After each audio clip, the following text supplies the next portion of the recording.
Me llamo Walter Merrick, tengo 81 años y actualmente vivo solo en una modesta casa de 2 habitaciones escondida en una tranquila calle sin salida en Rocklin, California. Las paredes están pintadas de un tono beige que parece volverse dorado con el sol del atardecer, aunque casi siempre corro las cortinas antes de que llegue a ese punto. No es que me disguste la luz, es solo que me recuerda demasiadas cosas que ya no tengo, y el cálido resplandor, que antes significaba consuelo, ahora simplemente proyecta largas sombras en una habitación por lo demás vacía. Mi esposa, Eleanor, falleció hace 9 años, justo después de nuestro 49º aniversario de bodas. Fue una muerte silenciosa, un derrame cerebral mientras horneaba pan, algo que hacía todos los sábados por la mañana. La encontré en el suelo de la cocina con harina en las mangas y el temporizador del horno aún en marcha. Los paramédicos me dijeron que no se habría enterado de lo que pasó. Siempre lo dicen. Recuerdo haber pensado que debería haber muerto primero. Ella era la más amable. Entendía a la gente. Entendía las reglas y las rutinas. En su ausencia, todavía me aferro a ambas, pero con menos convicción. Mi hija Emma me visita esporádicamente, aunque últimamente, esporádicamente, se ha convertido en solo cuando necesita algo. Ya tiene 48 años, y por razones que nunca he comprendido del todo, se ha convertido en una mujer que apenas reconozco. De pequeña, yo era quien la peinaba antes de ir al colegio mientras Eleanor le preparaba la comida. Yo era quien se quedaba despierta hasta tarde, ayudándola a estudiar para los concursos de ortografía, y la llevaba a clases de violín. En algún momento entre su graduación y su segundo hijo, empezó a tratarme más como una obligación cautelosa que como una madre. Quizá empezó cuando falleció Eleanor, quizá antes. Es difícil saber cuándo alguien empieza a desaparecer, sobre todo cuando te sonríe en todo momento. Se casó con Jason, un hombre al que al principio pensé que se apresuraba demasiado a complacer. Ahora sé que solo estaba ensayando la indiferencia. Jason es uno de esos hombres que sonríen con los dientes pero nunca con los ojos. De esos que te estrechan la mano con firmeza, pero la retiran demasiado rápido, como si el contacto ardiera. Vende algo. No estoy del todo segura de qué. El trabajo cambia cada pocos años, pero la postura sigue siendo la misma. Me llama señor, y lo dice como si estuviera hablando con un contestador automático. Sus hijos, mis nietos, se llaman Abby y Derek, unos niños encantadores, por lo que recuerdo, pero no los he visto en casi 2 años. Siempre están ocupados, siempre un recital, una feria de ciencias, la fiesta de cumpleaños de un amigo, y cuando vienen de visita, vienen con los ojos pegados a las pantallas brillantes y se van antes de que pueda recordar el color de sus ojos.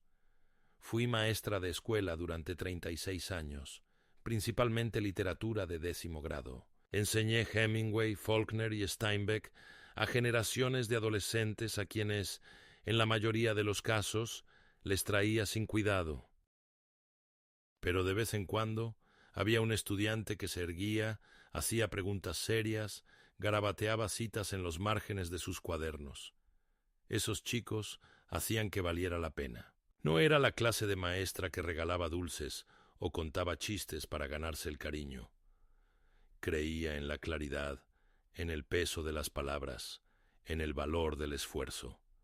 La jubilación llegó de golpe. Un día estaba dando una conferencia sobre el simbolismo en De ratones y hombres, y al siguiente estaba devolviendo las llaves de mi clase y caminando hacia mi coche con una caja de cartón. Organizaron una pequeña fiesta en la sala de profesores, con pastel de zanahoria y sombreros de papel. Eso fue hace 13 años. Desde entonces, mis días han seguido un ritmo constante. Me despierto a las 6:30.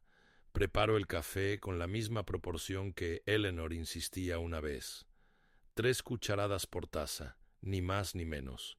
Tuesto un muffin inglés y me siento junto a la ventana de la cocina a observar al perro del vecino. Escarbar en los parterres. Después del desayuno, leo el periódico. Solía leerlo con un bolígrafo rojo en la mano, subrayando lo que encontraba mal escrito o inexacto, una costumbre de la que aún no me he librado. A las 10 suelo haber lavado los platos, revisado el buzón y quizás regado los rosales del jardín delantero, si el calor no es insoportable. Luego viene el largo tramo de tiempo vacío hasta la noche, lleno de rompecabezas, programas de radio y algún paseo ocasional, si mis rodillas lo permiten. Algunos días no hablo ni una palabra con nadie hasta que se pone el sol. Otros días no hablo en absoluto. Últimamente he empezado a olvidar las cosas pequeñas, donde dejé mis gafas, los nombres de antiguos compañeros, el día de la semana, pero nunca las importantes. Nunca olvido la voz de Eleanor, ni la cara de Emma cuando ganó su primer concurso de ortografía, ni el silencio que se hizo en la casa después del funeral. Todavía conservo la bata de Eleanor colgada en la parte trasera de la puerta del baño. Huele a lavanda y un poco a tiempo. Me digo que es solo para consolarme, pero sé que es porque no he aprendido a soltar. Hace unos meses me caí en el jardín mientras intentaba podar los setos. Nada grave, solo un paso en falso, un mal ángulo y caí. Me quedé allí tendido durante 20 minutos, mirando las nubes, esperando que pasara alguien. Nadie pasó. Finalmente, me arrastré adentro y llamé a Emma, pero no respondió. No se lo dije cuando volvió a llamar 3 días después. ¿Qué sentido habría tenido? Me dije a mí mismo que fue solo un momento, un pequeño resbalón, pero algo cambió después de eso. El mundo se sentía más pesado. Las escaleras parecían más empinadas, las puertas más difíciles de abrir. Dejé de trabajar en el jardín. Trasladé mi dormitorio al primer piso. Empecé a temer la idea de necesitar ayuda, no porque me avergonzara, sino porque sabía que el tipo de ayuda que recibiría vendría con condiciones, con papeleo, con susurros a mis espaldas. Cuando Emma vino de visita la semana pasada, parecía inusualmente alegre. Me trajo pantuflas nuevas y mis galletas de jengibre favoritas. Jason se quedó en el coche, con el motor en marcha. Ella habló de descansar, de que necesitaba cuidarme mejor. Mencionó un cambio de aires. No pregunté a qué se refería. Era más fácil así, pero lo vi en sus ojos, ese destello de determinación, la misma mirada que tenía cuando tenía 9 años y decidió rapar al gato de la familia. Emma, cuando toma una decisión, no la deshace. La conozco lo suficiente como para saber cuándo ha tomado una decisión, aunque no haya pronunciado las palabras. Y así espero. Espero la siguiente visita, la siguiente llamada, la siguiente decisión tomada en mi ausencia. Espero descubrir si sigo siendo una persona o ya un problema por resolver.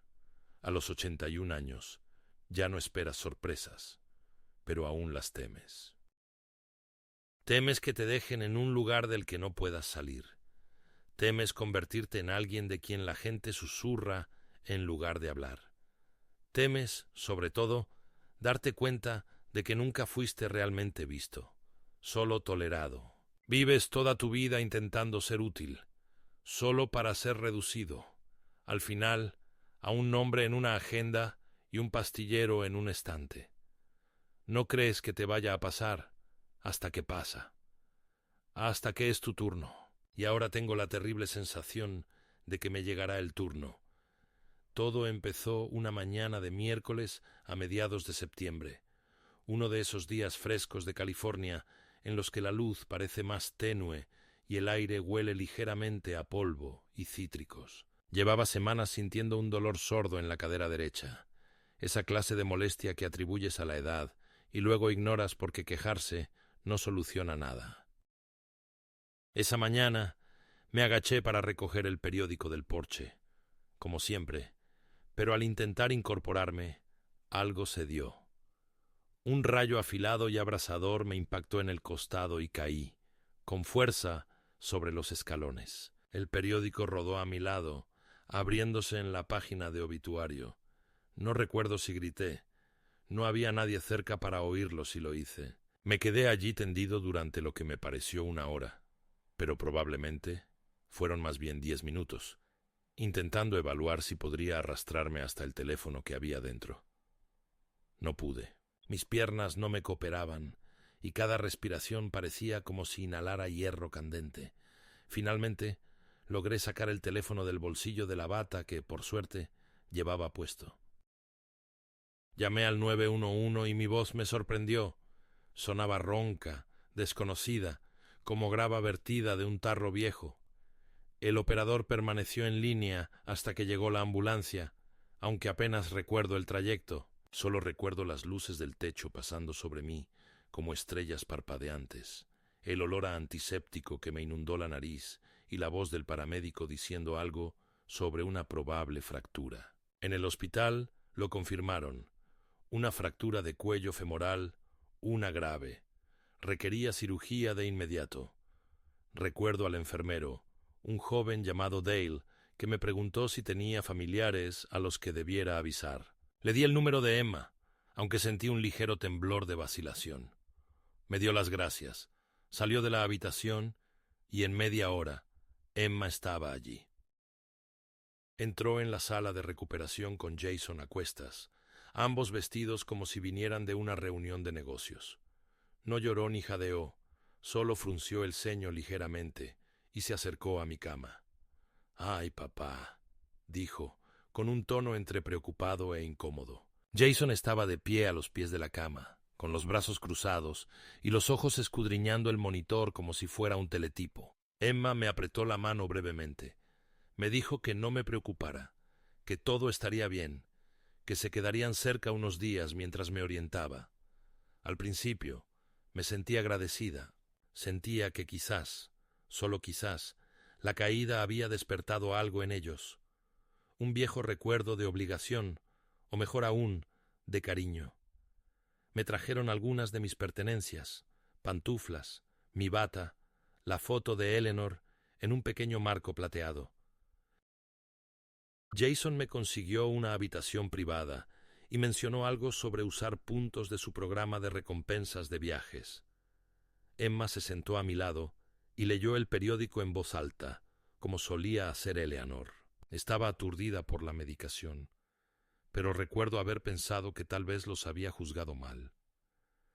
Tal vez solo necesitaban un recordatorio. Tal vez este accidente nos acercaría más. La esperanza es curiosa. Aparece cuando menos te la esperas y se queda quieta hasta que se demuestra que es una tontería. El turno llegó rápido. A la tercera mañana me desperté y vi que Emma no estaba en la habitación. Esperé durante el desayuno, pensando que había ido a buscar café. Al mediodía, cuando ni ella ni Jason aparecieron, empecé a preocuparme. La llamé al móvil, pero no contestó. Volví a llamar y salió el buzón de voz. A última hora de la tarde, la enfermera entró con una nota doblada. Su hija le dejó esto, dijo, y luego añadió en un tono que pretendía ser tranquilizador. Dijo que era importante. La letra de la nota era de Emma, meticulosa y redondeada, igual que cuando tenía 12 años y me escribía tarjetas de agradecimiento.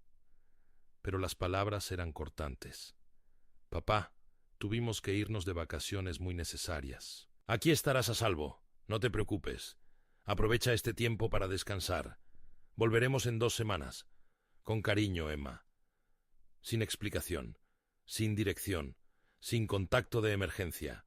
Solo eso. Leí la nota 3 veces, esperando que cambiara, esperando que hubiera algo más al dorso, alguna pista de que era una broma, una prueba o incluso un malentendido. Pero número. Se habían ido. Y me habían dejado aquí, sola, recién operada, todavía con dolor, sin plan, sin plazo, sin saber a quién llamar si algo salía mal. Le pregunté a la enfermera si habían dicho a dónde iban. Negó con la cabeza. Solo dijeron que no estarían disponibles por un tiempo. Internacionales, quizás. Zrenia dijo encogiéndose de hombros. Pero no te preocupes. te cuidaremos bien. Esa frase, te cuidaremos bien, me impactó en el pecho como un martillo envuelto en gasa. Ya la había oído antes. Es la frase que dicen antes de entregarte a desconocidos uniformados que te llaman por tu apellido y te hablan como a un niño. Es la frase que usan cuando se desentienden de ti. No supe qué responder. No quería montar una escena, y además, ¿qué podía hacer? Tenía la pierna agrapada, mi movilidad reducida a un andador que apenas podía alcanzar sin ayuda. Así que le di las gracias a la enfermera y le dije que estaba cansada, y cuando se fue, me quedé mirando al techo durante horas, escuchando el zumbido de los fluorescentes, intentando recordar la última vez que mi hija me abrazó sin compromiso. Esa noche, una trabajadora social vino de visita. Se llamaba Marlene, una mujer de 60 años, de voz suave y ojos cansados, que sostenía un portapapeles como un escudo. Me explicó que Emma había solicitado una tutela temporal para que se pudieran tomar decisiones sin demora. El papeleo, me aseguró, era estándar y reversible. Le pregunté si había firmado algo. Dijo que todavía no. Esa palabra, todavía, me impactó. Implicaba una trayectoria que no había aceptado. Me dejó los formularios y me pidió que lo pensara. Al día siguiente, oí a 2 enfermeras hablando afuera de mi puerta. Su hija dijo que se está volviendo olvidadizo, dijo una. Podría ser un inicio temprano. Sí, respondió la otra. Mencionó que dejó la estufa encendida el mes pasado y casi incendia la casa. Quise gritar. Quise llamarlas y preguntarles de dónde sacaron esa información. ¿Quién les dijo esa mentira? Pero me quedé callada. No podía arriesgarme a parecer irracional. Eso solo les ayudaría. Pasé el resto del día dándole vueltas a la nota, una y otra vez, mientras los bordes se suavizaban, la tinta se corría. La traición no fue ruidosa, ni gritó, ni abofeteó, sino que susurró, lenta e insidiosamente. Decía, no vale la pena retrasar unas vacaciones por ti. No eres alguien por quien nos quedemos. Ahora solo eres una molestia. Esa noche no pude dormir. Miré la foto de Eleanor en la mesita de noche y susurré. Me dejaron, Ellie. Me dejaron como una maleta no deseada en el andén de una estación. La única respuesta fue el suave pitido del monitor cardíaco y el eco lejano de otro paciente que gemía al final del pasillo. No lloré, no entonces, pero algo se rompió, silenciosa e irreparablemente. Y supe, sin duda alguna, que lo que viniera después no sería sobre sanación. Sería sobre recuperación, sobre recuperar lo que creían poder borrar silenciosamente. Aún no sabía cómo, pero sabía esto. No dejaría que su silencio fuera la última palabra. Los días de hospital que siguieron no estuvieron marcados por el dolor físico, que la medicación controlaba, sino por una desorientación lenta y progresiva, como quedarse quieto mientras el mundo se reorganizaba sutilmente a tu alrededor. No me moría, ni de lejos, y sin embargo, todos me trataban como si ya no estuviera del todo presente. Las enfermeras hablaban más alto de lo necesario, con palabras cortas, sobreexplicando cosas básicas, como si de repente fuera demasiado frágil para entender el paso del tiempo o el funcionamiento de un botón de llamada. Cuando me llevaban en silla de ruedas a fisioterapia, la encargada sonreía demasiado. Hacía preguntas condescendientes como ¿descansamos lo suficiente anoche, señor? Merrick, como si yo tuviera 10 años y ella fuera una paciente maestra de jardín de infancia. Me tragué el orgullo y asentí, pero por dentro hervía. Cuanto más intentaba aparentar normalidad, pidiendo periódicos, pidiendo mis gafas para leer, intentando cuidar de mi higiene, más notaba la silenciosa resistencia a mi alrededor. Una enfermera incluso sacó mi kit de afeitado del baño, alegando preocupaciones de seguridad, e insistió en que usara las maquinillas de afeitar del hospital bajo supervisión. Hacía 40 años que no usaba una maquinilla desechable. Mi cara empezó a parecerse a la de otra persona, a la de alguien más débil. Cada mañana, el mismo pequeño televisor parpadeaba en un rincón de mi habitación con programas de entrevistas y anuncios farmacéuticos. Lo mantenía encendido más que nada por el ruido. El silencio, en aquellos tiempos, era una carga que me oprimía los pulmones. Marlene, la trabajadora social, seguía viniendo cada 2 días. En cada visita, su tono se volvía un poco más firme, menos preocupada por cómo me sentía, y más por si había firmado los papeles de tutela que Emma me había dejado. «No tienes que firmar hoy, por supuesto», decía, «pero cuanto antes podamos finalizar esto, mejor para la continuidad de tu atención». Su forma de expresarse siempre era precisa, ensayada. Le pregunté qué le había dicho Emma exactamente. «Solo que has tenido problemas para controlar las cosas en casa. Al parecer, hubo un incidente con la estufa y una confusión con tus medicamentos». Le dije que eso no era cierto, y ella anotó algo en su portapapeles, sin mirarme a los ojos. Ese fue el momento en que empecé a comprender realmente la magnitud del problema. No solo estaba solo, sino que estaba solo en una historia que alguien más había escrito sobre mí. Una historia en la que ya no era capaz, ya no era confiable, ya no podía hablar por mí mismo. Era un personaje controlado, una carga con valor sentimental. Llamé a Emma repetidas veces. No contestó. Directo al buzón de voz.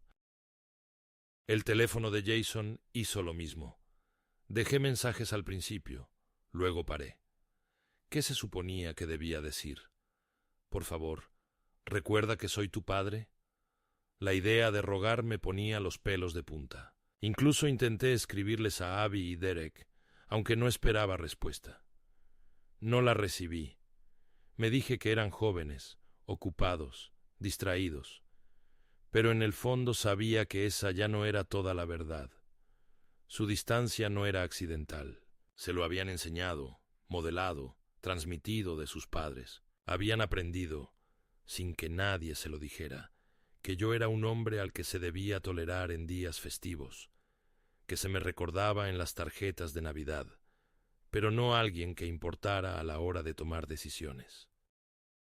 Una tarde, mientras hojeaba la carpeta de información de la habitación del hospital, vi una directiva sin firmar que mencionaba a Jason como mi apoderado médico. Ese documento no existía antes. Nunca lo había consentido. Llamé a la enfermera y le pregunté quién lo había añadido. Parecía nerviosa. Dijo que debía de haber venido de la familia. Exigí ver el original. Más tarde ese mismo día, Marlene regresó con una copia, con la misma sonrisa burocrática. «Se presentó la semana pasada», dijo. Miré la línea de la firma. Era mi nombre, con una letra parecida a la mía, pero extrañamente inclinada, como si alguien hubiera practicado copiarla demasiadas veces. «Nunca firmé esto», dije, alzando la voz a mi pesar. «Esto es una falsificación». Marlene parpadeó, volvió a parpadear y luego garabateó en su portapapeles. «Lo entiendo», dijo rotundamente. «Pero a menos que tengamos una impugnación legal, esto sigue vigente». Esa noche me quedé despierto mirando las baldosas del techo, sintiendo mi corazón latir con fuerza como un tambor dentro de mi pecho. No por miedo, exactamente, sino por furia. Habían falsificado mi firma. Habían nombrado a Jason, como la persona responsable de mi salud. Un hombre que no me había mirado a los ojos en 5 años, estaba ahora en posición de tomar decisiones sobre mi vida y mi muerte. ¿Qué seguía? ¿Vender la casa, congelar mis cuentas, declararme no apto? Me di cuenta de que me estaban borrando lentamente. No con malicia exactamente, sino con la silenciosa eficiencia de quienes me consideraban ya ido, una carga que manejar, un problema que resolver a puerta cerrada. Fue entonces cuando la decisión cristalizó dentro de mí como hielo formándose en un cristal. Tenía que salir de ese hospital. Tenía que reclamar lo que quedaba de mi autonomía antes de que se convirtiera en un recuerdo. A la mañana siguiente, llamé a Alan Sherman, un viejo amigo y antiguo colega que se había jubilado del derecho hacía varios años. Hacía tiempo que no hablábamos, pero contestó al segundo timbre. Le conté todo con todo lujo de detalles. Me escuchó sin interrumpirme, y luego dijo en voz baja: «Eso es maltrato a personas mayores, Walt. Es real, y cada vez ocurre más, pero podemos combatirlo. Primero, necesitamos que te evalúe un médico independiente. Luego revocaremos cualquier documento no autorizado y recuperaremos el poder notarial a tu nombre. ¿Puedes esperar unos días?». Dije que sí. No le conté a nadie sobre la llamada. Durante la semana siguiente, comencé a documentarlo todo. Mantuve una pequeña libreta debajo de la almohada y anoté cada interacción, cada nombre, cada detalle que recordaba de las acciones de Emma y Jason. Anoté la fecha en que me dejaron sola, la hora de la visita de la enfermera, las palabras de Marlene, el extraño comportamiento del personal. Incluso escribí sobre cómo me miraban otros pacientes, cómo algunos, aunque más enfermos que yo, recibían flores, visitas, risas, atención. No tenía nada más que silencio y el eco desvanecido de una familia que creía que aún tenía. Al 7º día de la cirugía, me dieron de alta, no a un centro de rehabilitación ni a cuidados domiciliarios, sino de vuelta a casa, sola, con un andador y un frasco de analgésicos. Una enfermera llamada Cynthia me llevó en una furgoneta. Fue muy amable y me preguntó si tenía comida en la nevera. Mentí y dije que sí. Me dejó una lista de contactos de emergencia, ninguno de los cuales incluía a Emma. En cuanto la puerta se cerró tras mí, me quedé en medio de la sala y me di cuenta de que estaba en una casa llena de trampas, escaleras que apenas podía subir, una cocina en la que no podía cocinar, baños que ahora parecían peligrosos. Pero era la mía, y eso lo cambió todo. Me senté en mi sillón, el mismo en el que le leía cuentos a Emma cuando era niña, y miré las paredes, las fotografías, el chal de Eleanor aún doblado en el respaldo del sofá. Estaba cansado, sí, pero no derrotado. En algún lugar dentro de mí, el maestro que había explicado el Lear de Shakespeare a adolescentes escépticos estaba despertando. La traición, me dije, no viene de los enemigos, sino de quienes conocen tu nombre, quienes lo usan para herirte, y esa es la traición más dura de todas. Pero a Lear no le quedaba nada. Yo aún sí. Tenía tiempo, tenía voluntad y, sobre todo, tenía la verdad, y la iba a usar. La casa estaba más fría de lo que recordaba, o quizá era solo yo, más delgada, más frágil que antes, con el calor de la indignación ardiendo con una llama más baja. Esa primera noche en casa, me senté en silencio durante horas, observando las sombras moverse por las paredes como viejos recuerdos que se negaban a irse. Todo estaba exactamente donde lo había dejado. El cojín con la marca de mi columna en el sillón, la estantería con el ejemplar desgastado de El viejo y el mar, la taza de té de Eleanor aún colgada sobre la estufa como si fuera a entrar y llenarla. Pero el silencio ahora se sentía más amenazador, como algo que me oprimiera. No había tenido noticias de Emma en 10 días, ni una llamada, ni un mensaje. Cuando revisé mi buzón a la mañana siguiente, encontré un sobre grueso de un bufete jurídico que no reconocí. Dentro había documentos que confirmaban que Emma había presentado una solicitud de tutela permanente, alegando deterioro cognitivo y episodios de desorientación. Adjunto las declaraciones de 2 personas que afirmaron haberme visto mostrar confusión y olvido. Ninguno de los nombres pertenecía a ningún médico que yo hubiera conocido. Uno era, al parecer, un vecino.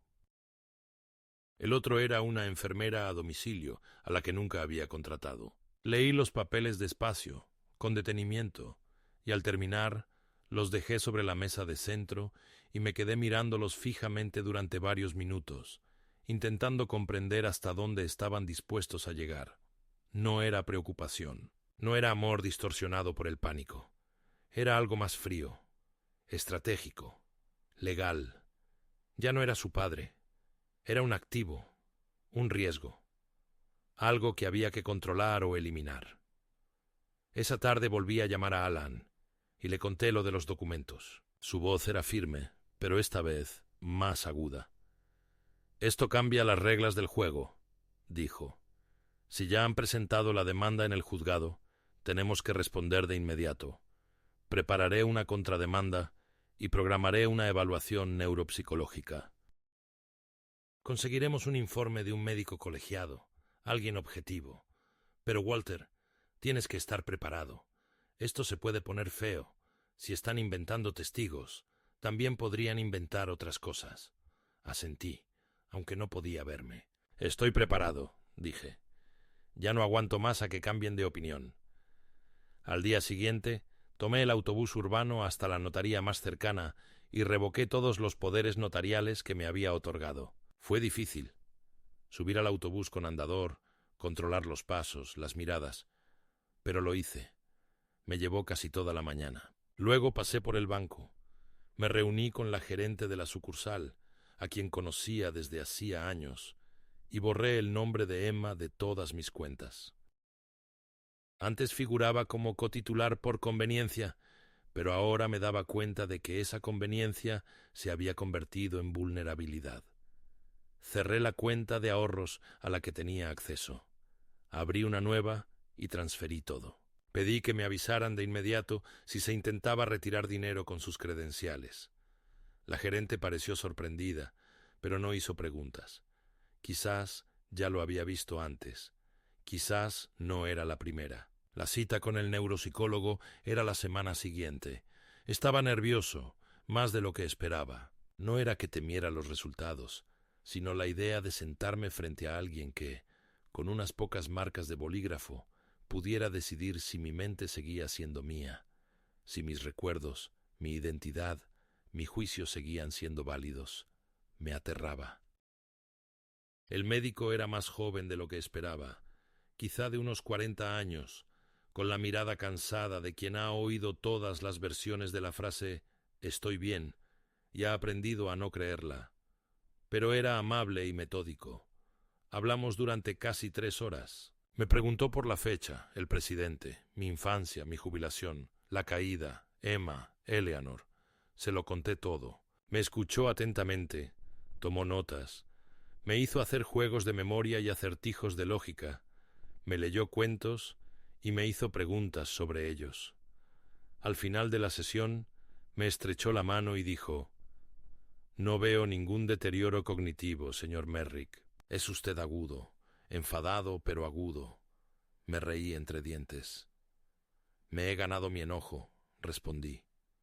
Una semana después, su informe fue presentado ante el tribunal junto con la contrademanda de Alan. Solicitamos una audiencia para impugnar la tutela e investigar la validez de los documentos que Emma había presentado. También incluimos una moción para obtener imágenes de vigilancia del hospital correspondientes a las fechas en cuestión, para demostrar que dicha enfermera nunca me había visitado. Alan me aseguró que si lográbamos encontrar un solo punto débil en sus afirmaciones, toda la petición empezaría a derrumbarse. Aún así, sentía una creciente ansiedad a medida que se acercaba la fecha. Empecé a revisar las cerraduras 2 veces antes de acostarme, a revisar mis documentos y correo antiguos en busca de cualquier cosa que pudieran haber manipulado. Incluso dejé de responder a números desconocidos. La confianza que antes le había otorgado a mi hija con tanta facilidad se había convertido en sospecha, y esa sensación, más que el dolor en la cadera, más que la cicatriz quirúrgica, fue lo que realmente me dijo que había entrado en una etapa diferente de la vida, una donde tu nombre por sí solo ya no es suficiente para protegerte, una donde los lazos de sangre no garantizan la decencia. No dormí la noche anterior a la audiencia. Me senté junto a la ventana. La vieja del salón que daba a la calle sin salida vacía, y observé el reflejo de las farolas en el pavimento.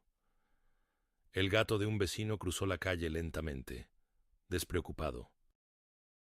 El mundo exterior permanecía inalterado, en paz, mientras que mi mundo interior se apretaba como un torno. Miré la foto enmarcada de Eleanor en la repisa de la chimenea y dije en voz alta: pensaron que no lucharía.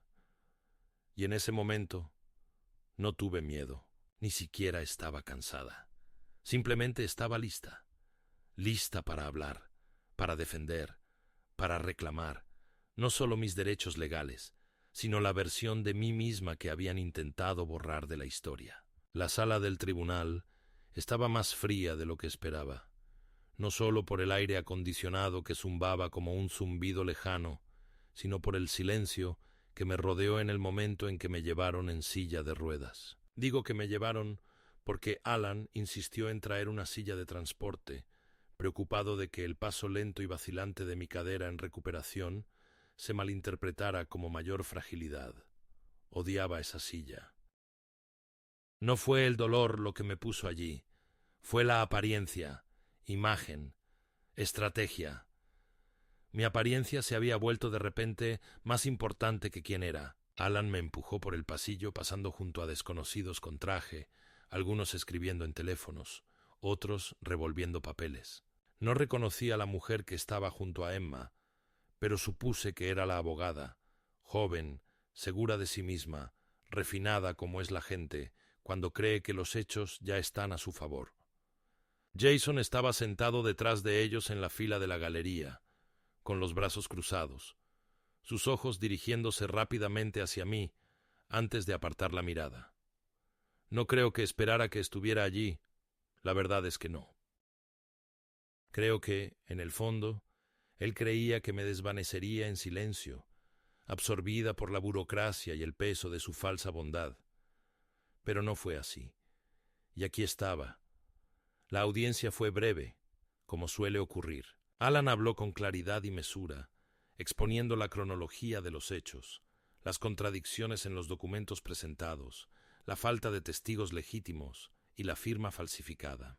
Presentó el informe neuropsicológico con minucioso detalle, enfatizando frases como plenamente competente, sin signos de deterioro cognitivo y capaz de gestionar sus propios asuntos. Me quedé allí sentado, observando el rostro de Emma, esperando algo: arrepentimiento, vergüenza, incluso ira, pero mantuvo la misma expresión de labios apretados, la mirada al frente, parpadeando solo cuando Alan pronunció la palabra falsificación.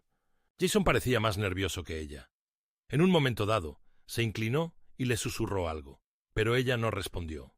Cuando su abogada habló, lo hizo con fingida preocupación, sugiriendo que, si bien Emma pudo haber sido excesivamente entusiasta, sus acciones se debían a un profundo amor y preocupación por su padre. Mencionó la caída, la hospitalización y la supuesta confusión durante la recuperación.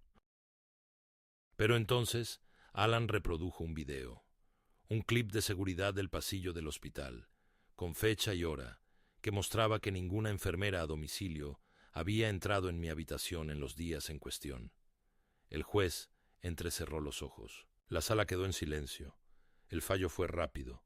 La petición de tutela fue denegada. Se reconoció la falsificación de la firma, pero como aún no se había intercambiado dinero, la jueza optó por no remitirla a una investigación penal. Un asunto familiar, dijo, que se gestiona mejor fuera del juzgado penal. Quise protestar, exigir consecuencias, pero Alan me puso una mano en el brazo y me dirigió una mirada que decía: déjalo estar, por ahora. Después, Emma y Jason se marcharon sin dirigirme la palabra. Los vi caminar por el pasillo, con pasos rápidos, casi desafiantes. Me pregunté qué les dirían a los niños. ¿Que su abuelo se había vuelto loco? ¿Que se había vuelto contra ellos?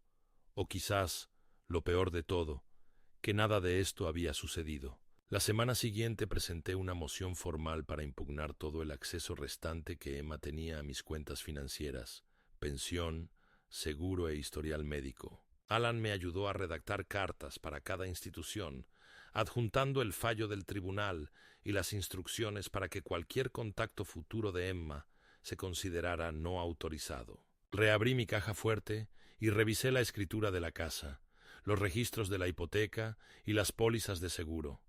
Todo seguía intacto, pero me impactó lo fácil que habría sido perderlo todo, lo cerca que estuve de ser borrado. Esa comprensión no me abandonó durante días. Caminaba de habitación en mi casa, tocando muebles, abriendo cajones, como para asegurarme de que estas cosas seguían siendo mías, de que mi vida aún no había sido reescrita por completo. Y, sin embargo, parte de ella sí. Mi relación con Emma, mi única hija, había terminado. Incluso si volviera mañana y llorara disculpándose en mi puerta, nunca olvidaría su silencio en el hospital. Nunca olvidaría la nota que dejó en lugar de una conversación. Y entonces llegó algo más. Un aviso de la oficina del secretario del condado. Era sobre mi casa. Se había presentado un aviso de intención de transferir la propiedad, fechado durante mi estancia en el hospital. Indicaba que Jason era el beneficiario propuesto. Mi firma estaba en el formulario. Otra falsificación. Me senté a la mesa de la cocina con ese aviso delante de mí durante casi una hora, incapaz de moverme. Lo habían planeado todo. Mientras yacía en una cama de hospital recuperándome de una cirugía, se preparaban para tomar lo último que poseía por completo: mi casa. El hogar que Eleanor y yo habíamos construido juntas, habitación por habitación, el lugar donde Emma había dado sus primeros pasos, donde yo había plantado el arce japonés que se volvía rojo fuego cada octubre. Querían quitármelo de debajo de mis pies como una alfombra tirada demasiado rápido. Ese día no llamé a Alan, no llamé a nadie. Simplemente me puse de pie, caminé lentamente hacia el mueble bar que rara vez abría y me serví un vaso de whisky. Lo bebí sin hielo, y el ardor me recorrió el pecho como una cerilla arrastrada por madera seca. Lo había intentado con educación. Me había defendido. Ahora era el momento de reclamar. Al día siguiente, llamé a un abogado especializado en bienes raíces y le expliqué la situación. Fue cauto, pero servicial. Revisamos la escritura juntos. Había heredado la propiedad completa tras el fallecimiento de Eleanor. Nadie más tenía derecho a reclamarla. La solicitud de transferencia era legalmente nula sin el consentimiento notarial, pero el mero hecho de que se hubiera presentado significaba que tenían la intención de seguir adelante. Si yo hubiera muerto, o si el tribunal hubiera aprobado su tutela, habrían completado la transferencia. Mi casa, mi dinero, mi historia se habrían ido de un plumazo. Fue entonces cuando decidí que no solo les bloquearía el acceso. Los despojaría de todo. Eliminaría hasta el último hilo que los atara a mi vida. Redacté un nuevo testamento. Reescribí mi poder notarial. Cerré las cuentas de ahorro para la universidad que había financiado discretamente para Abby y Derek durante años. Ni un solo dólar recibió las gracias. Ni una sola llamada telefónica.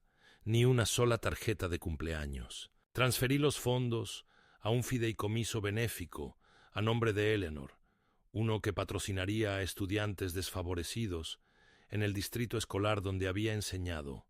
Una parte de mí temblaba ante la irrevocabilidad de todo aquello, pero otra parte, la que yacía indefensa sobre las frías sábanas del hospital mientras desconocidos murmuraban sobre mi cordura, no sentía más que acero.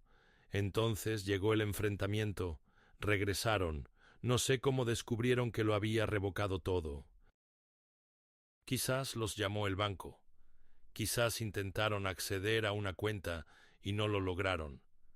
Solo sé que una tarde, mientras leía junto a la ventana, una camioneta negra se detuvo en la entrada. Jason salió primero. Emma la siguió. Estaba más delgada de lo que recordaba, o quizás solo mayor. Se acercó a la puerta y llamó suavemente, como si aún no estuviera segura de su posición. Abrí y no dije nada. Me pidió entrar. Me hice a un lado. Se sentó en el sofá sin esperar la invitación. Jason permaneció de pie. Nos enteramos de la audiencia, dijo, y de las cuentas, y del fideicomiso. Asentí. Ella continuó. Ni siquiera hablaste con nosotros, papá. No nos diste la oportunidad de explicarnos. La miré un buen rato. ¿Explicar qué? Pregunté. ¿Que falsificaste mi nombre? ¿Que me dejaste sola en un hospital para ir a catar vinos en Napa mientras presentabas peticiones para tomar el control de mi vida? Ella se estremeció al oír eso. Jason habló. Intentábamos protegeros. Estabais confundidos. Erais un riesgo de caída. Teníamos miedo. No, dije con voz tranquila y firme. Fuisteis unos oportunistas y os atraparon. Los ojos de Emma se llenaron de lágrimas. ¿Así que ya está? ¿Nos estáis interrumpiendo? Negué con la cabeza. Se aislaron en el momento en que decidieron que era más fácil controlarme que amarme. No discutieron. No se disculparon. Se fueron. En silencio. Los vi regresar a la camioneta y marcharse. Y cuando el auto desapareció por la esquina, volví a sentarme y sentí, por primera vez en meses, paz. No la paz de la resolución, no la paz del perdón, sino la paz de la distancia.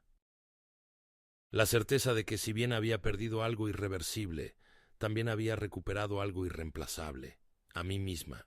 Después de que se fueran ese día, tras la confrontación que debería haber abierto un agujero en el suelo, y que en cambio solo oscureció silenciosamente el aire, no me moví de mi silla por un largo rato. Me senté junto a la ventana mientras el anochecer se arrastraba, sintiendo el peso de todo lo que acababa de decir y todo lo que había decidido no decir. No hubo victoria en ello, ninguna celebración. Solo el dolor sordo de la confirmación, que las personas en las que una vez confié más que en nadie, no solo habían cometido un error, no solo habían entrado en pánico o malinterpretado, sino que habían actuado con pleno conocimiento y cálculo. Habían apostado a que yo era demasiado viejo, demasiado débil, demasiado cansado para contraatacar, y al hacerlo, me habían obligado a convertirme en alguien que nunca quise ser, un hombre que tuvo que superar en maniobras a su propia hija solo para conservar lo que ya era suyo. Pero no había tiempo para detenerse en la reflexión. La moción para eliminar sus nombres de cualquier propiedad o enredo financiero restante seguía en trámite y recibí una notificación del Departamento de Fraude del banco indicando que se había intentado retirar fondos utilizando una de las autorizaciones antiguas que, afortunadamente, ya había sido revocada. Alan me aconsejó que presentara cargos formales. Dijo que ya teníamos suficiente para un caso de abuso financiero a personas mayores. Pero me negué. Le dije que ya no se trataba de castigo. Se trataba de expulsión, de protección, de sellar hasta la última salida que conducía de su mundo al mío. 2 semanas después, se ultimaron los últimos documentos legales. Mi patrimonio se había reestructurado por completo. Mi testamento ya no mencionaba a ningún familiar. El fideicomiso a nombre de Eleanor se había financiado y activado. Recibí confirmación de que todas las cuentas estaban protegidas y todas las autorizaciones purgadas. Cambié mi número de teléfono, actualicé todas las direcciones postales y me registré en un servicio de correo privado con un nombre diferente. No me estaba escondiendo exactamente, pero me estaba retirando. No por derrota, sino en defensa de la tranquilidad que había pasado toda mi vida intentando preservar. Entonces, un jueves por la mañana, llegó el clavo definitivo en forma de carta, no de Emma, sino de un abogado que la representaba. Era una solicitud de mediación. Querían discutir el daño emocional y financiero causado por acciones recientes y llegar a una solución amistosa. No respondí. Ni siquiera abrí el sobre completo. Lo tiré a la trituradora y lo vi desaparecer, tira a tira. Una metáfora perfecta de lo que quedaba entre nosotros. No había nada que discutir. Ya no. Y sin embargo, algo seguía flotando sobre mí. No era arrepentimiento, ni miedo, sino una extraña tensión, como la última nota de una canción que se niega a terminar. Me di cuenta de que no había terminado hasta que confronté la parte de mí que había permitido que esto sucediera. Les había dado demasiada confianza durante demasiado tiempo. Había ignorado las señales, suavizado las señales de alerta. Me había contado historias sobre lealtad y legado, cuando a lo que debería haber prestado atención era a mi comportamiento, a mi complicidad en la lenta erosión de mi propia autonomía. No era solo culpa de Emma. La había permitido, la había entrenado para creer que siempre cedería, y lo había hecho en nombre del amor. Así que pedí una última cita. No con Alan, no con ningún tribunal, sino con una consejera, alguien fuera de la tormenta. Se llamaba doctora Ling, una mujer tranquila de unos 50 años con ojos claros, y ese tipo de silencio que te hace sentir escuchado incluso antes de hablar. Le conté todo, no solo los hechos, sino también los fracasos, los años de pequeñas concesiones, cómo me permití convertirme en una nota al pie de mi propia historia, y cuando terminé, no me ofreció clichés. No me dijo que había hecho lo correcto, ni que el perdón era el siguiente paso. Simplemente dijo: recuperaste tu nombre. Eso importa. Asentí. Sí importaba. Pero seguía doliendo. La semana siguiente recibí un mensaje de voz de Abby, mi nieta. Su voz era cautelosa, tentativa.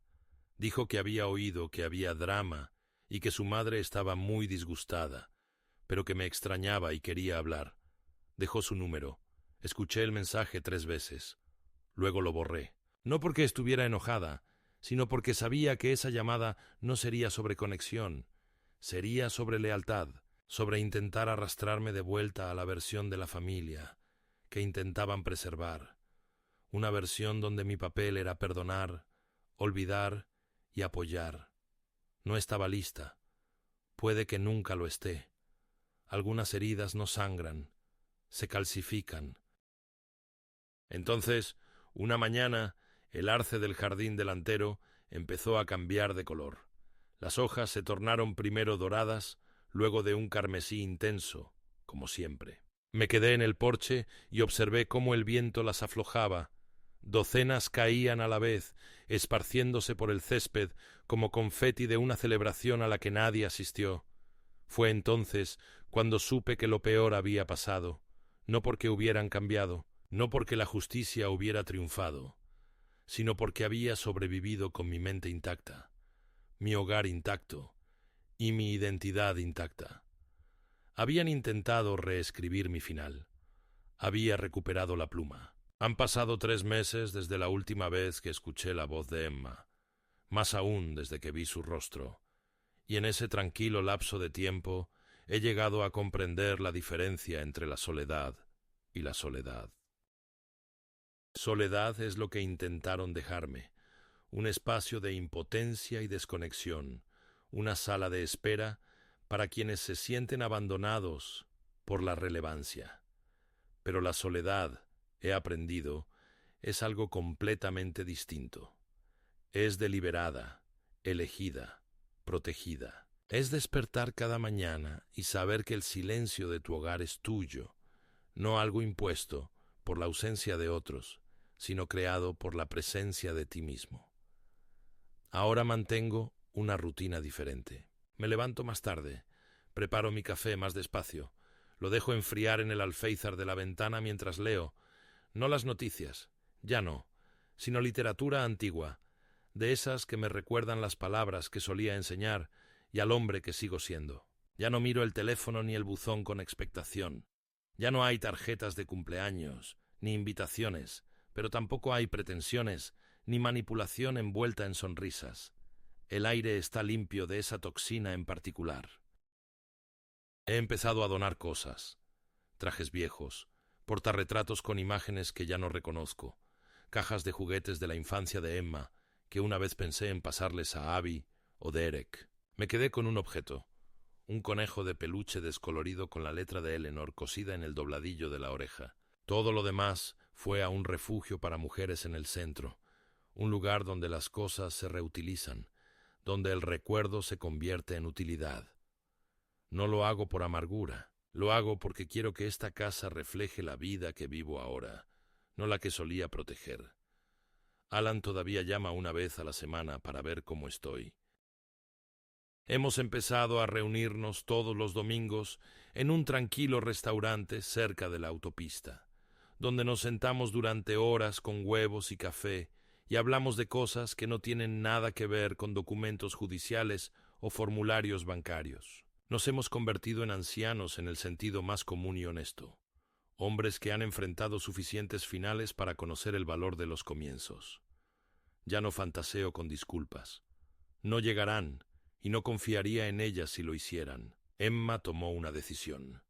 No solo una vez, no solo en un momento de pánico, sino repetidamente, con deliberación, con planificación. Eso es lo que me recuerdo cuando las dudas me invaden, cuando me pregunto si fui demasiado duro, si debería haber dejado una puerta abierta.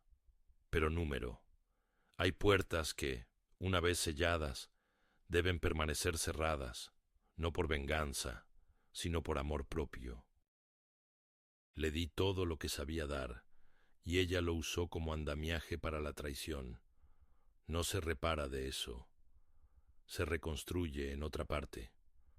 Le escribí una carta a Eleanor, no para enviarla, claro, sino para decirle lo que nunca dije en voz alta. Le conté lo que pasó, cómo rompió algo sagrado, cómo me obligó a volverme más dura, más aguda, más solitaria.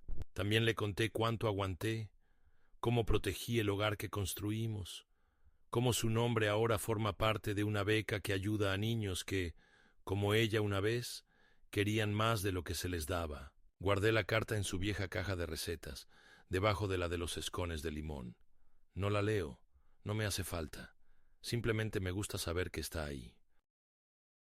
Por las noches, camino lentamente por el borde de la propiedad, donde la cerca que Eleanor pintó aún conserva el fantasma de sus pinceladas. El mundo continúa sin ceremonia, autos que pasan, perros que ladran, risas distantes de vecinos que nunca he conocido.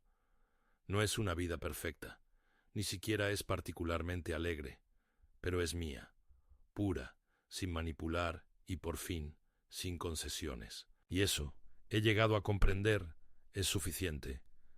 Puede que hayan intentado borrarme, empaquetarme en una versión de indefensión que se ajustara a sus planes, pero me levanté de nuevo, no rápidamente, no sin dolor, pero completamente. Y no importa lo que digan, no importa cómo reescriban la historia para que se ajuste a su comodidad, yo estaba allí, recuerdo, aguanté, y todavía estoy aquí.